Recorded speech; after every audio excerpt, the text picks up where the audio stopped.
안녕하십니까, 유건입니다. 오늘은 6문제 시간입니다.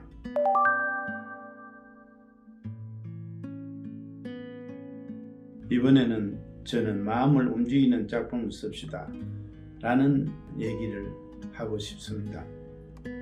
누구나 그런 작품을 쓰고 싶지만은 잘 안 된다고 할 것입니다. 그러나 그런 목표를 가지고 작품을 쓰다 보면은 비슷한 작품 한 편을 가질 수 있는 행운이 올지도 모르지 않겠습니까?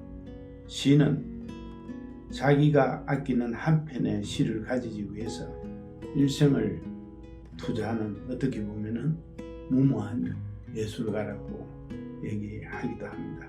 마음을 움직이는 시조를 쓰기 위해 여러 노력을 해야 할 것입니다. 중요한 세 가지만 제가 말씀을 드리려고 그러는데, 그 첫 번째는 잘 읽히는 시조를 쓰자는 겁니다. 즉 가독성 있는 시조를 쓰자, 저는 그렇게 생각하고 있습니다. 60년대에는 특히 난해시에 대한 논쟁이 많이 있었습니다만, 난해시가 필요하다는 것, 그 존재 이유에 대해서는 지금도 충분한 존재 이유를 설명할 만한 이론들이 있습니다. 그러나 우리 시조만은 누구나 이해할 수 있도록 썼으면 좋겠다, 저는 그런 생각을 갖고 있습니다.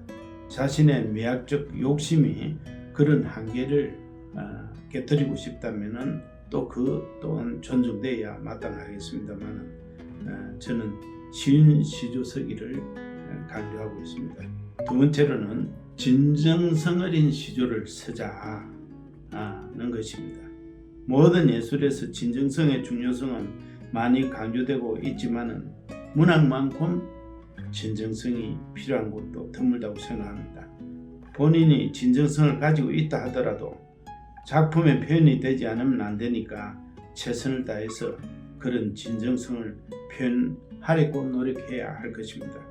세 번째로는 자신이 감동을 느낀 소재나 주제를 가지고 작품을 쓰는 것이 좋지 않을까 하는 것입니다.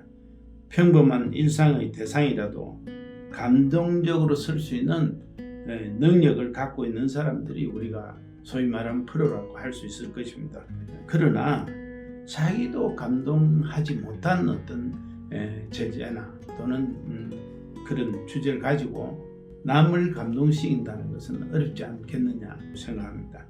자기 체험을 통해서 쓴 박재삼의 내 사랑은 같은 작품이나 박시교 시인의 겨울강이라든지, 오늘 제가 말씀드리고자 하는 민명도 시인의 창꽃이라든지, 이지엽 시인의 해남에서 온 편지라든지, 정수자의 건강송이라든지, 김연동의 처용이라든지, 오늘 예를 들려고 하는 신필령의 소금 어머니라든지, 신춘희 시인의 어느 늙은 기타리스트의 노래를 이야기를 하려고 합니다. 그 중에서 비교적 덜 알려진 세 편을 오늘 여러분께 소개해 드립니다.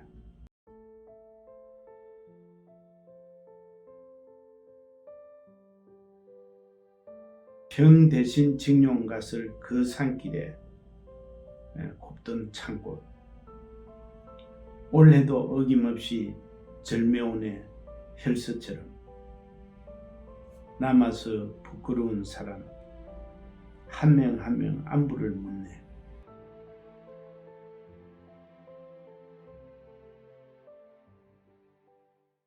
민명도 시인의 창꽃입니다.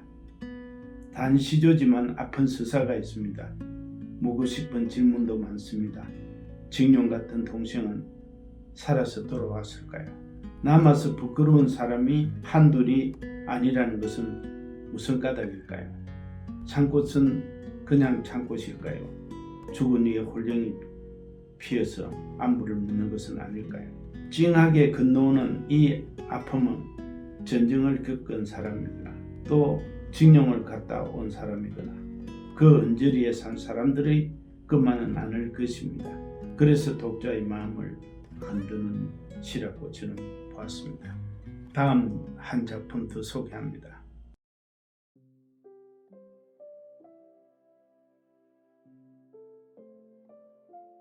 간이역 몇 정거장 완행일차 같은 봄날 꽃피듯 겉꽃지듯 제품에 녹아들어 속넓은 항아리 가득 장맛으로 배어있는 밑간이 짙을수록 음식 맛은 덜하다며 참으로 짜지 않게 그러나 간간하게 말수도 웃음소리도 장뜨듯이 막던 당신.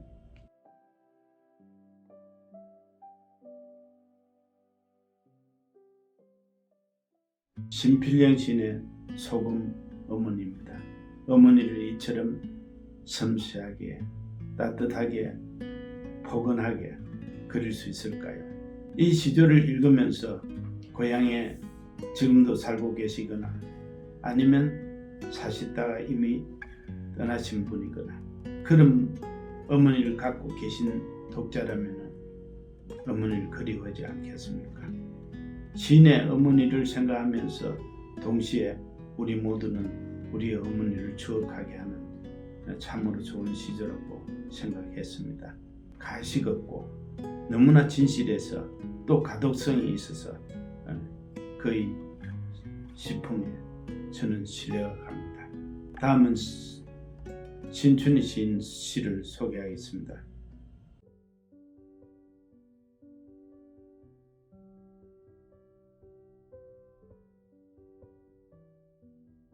오늘은 혼자다.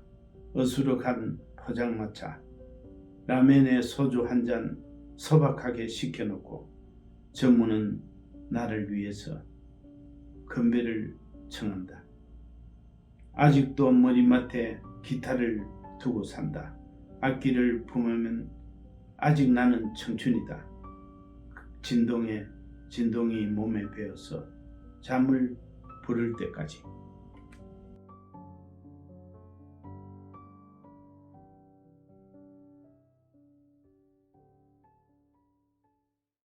두 수를 자유시처럼 연결시켜 놓았습니다. 자연스럽게 보이게 하기 위해서 이렇게 표현할 수도 있고 또 정형시가 아니라 자유시로 읽어도 얼마든지 좋은 시로 읽힐 수 있다는 작자의 자부심 때문이기도 하고요. 한때 인기를 누렸으나 지금은 평범한 소시민이 된 기타리스트의 이야기일 수도 있고 아니면은 기타를 너무나 좋아하고 생활해온 사람의 말년을 애잔하게 그려놓고 있는 시조죠. 한때는 박수도 많이 받았던 기타리스트, 그가 지금 누리는 소주 한 잔과 버리지 못한 기타, 그리고 기타와 함께 해야 잠을 잘 수 있는 보상 없는 애정에 대한 연민이 우리의 얼굴을 바라보는 듯하지 않나요? 그러나 불쌍하지는 않습니다. 아직도 사랑할 기타가 남아있기 때문입니다. 오늘은 마음을 움직이는 시조를 쓰자라고 하는 주제로 얘기를 드렸습니다. 시청해 주셔서 감사합니다.